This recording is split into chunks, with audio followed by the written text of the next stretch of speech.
How you doing, YouTube? Matt with Massive Beer Reviews, back with yet another review. A little New England trip action. Just took a trip up there. You can watch my recap video. If you want to see all the places I hit and what to look forward to. But this is one of the breweries that really kind of did it for me when I was up there. Nice little surprise brewery, place I didn't realize I was going to hit until I was 2 minutes away. And that is Great Rythmn Brewing and their Imperial Stout Dolce. Is it Dolce? It's Dolce. It's not Dulce. Anyway, whatever. I mispronounce shit all the time. Went up the New England way. Went a couple different places. Was somebody reached out on social media and said, "Hey man, you got to hit Great Rythmn and a couple other places." And I said, "Okay." And I was on the way for my trip from Boston to Portland, so I stopped there, and it did not suck. Let's put it that way. But I'm super excited to give this a whirl because they didn't have it on draft. I had a couple of their beers, took a bunch home. This is one of the ones they didn't have on draft, so. Really excited to see how this one goes down. As far as what it says on the can itself, it says Great Rythmn Brewing Company, Dolce, I want to say Dulce anyway. American Imperial Stout. It is 8% alcohol by volume, and that'd be that. Great Rythmn Brewing, Portsmouth, New Hampshire. And there you go. Logo-wise, it's fucking cool, man. I mean, it's just, patterns, geometric patterns. It looks like almost something like they just kind of Googled some geometric stuff and clip art vector stuff and inverted the shit out of it. I don't fucking care. It looks fucking fantastic. Let's put it that way. Classy, nice. Yeah. Imperial Stout, 8%. Okay.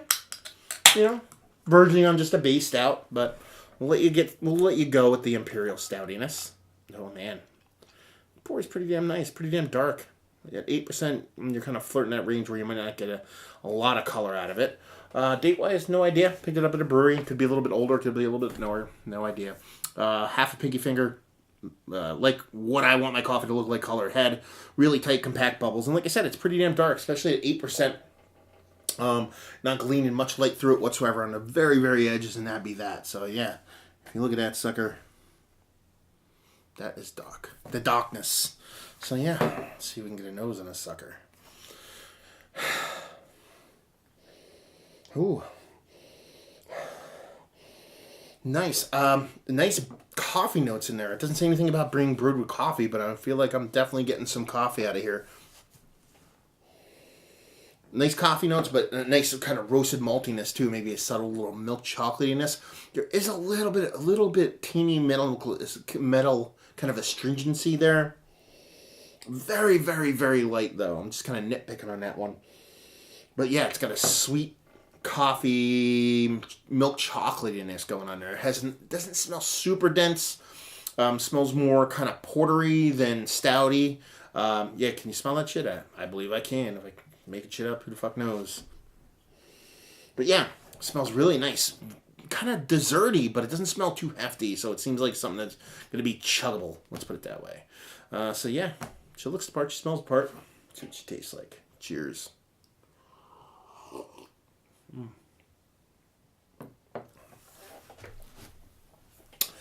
That's delicious. Damn. Hot damn. Okay.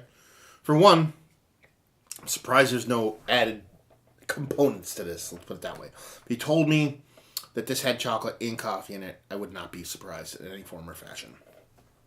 Huge burst of chocolate in there. I mean, it's not milk chocolate, it's a sweet chocolate, but there's not a ton of milkiness there. But I feel like I'm getting coffee, man. I feel like I'm getting that coffee in there.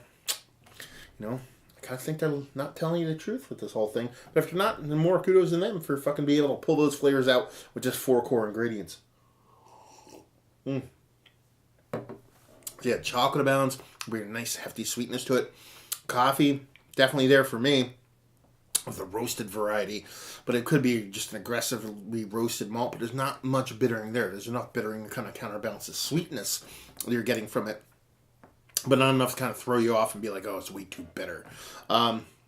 Tastes more like Russian Imperial Stouty to me, but that's just me. Nice mouthfeel to it. Definitely a stout. Not the densest thing I've ever had in the history of mankind, but for 8% and being a stout, it's about as good as you're going to get mouthfeel-wise.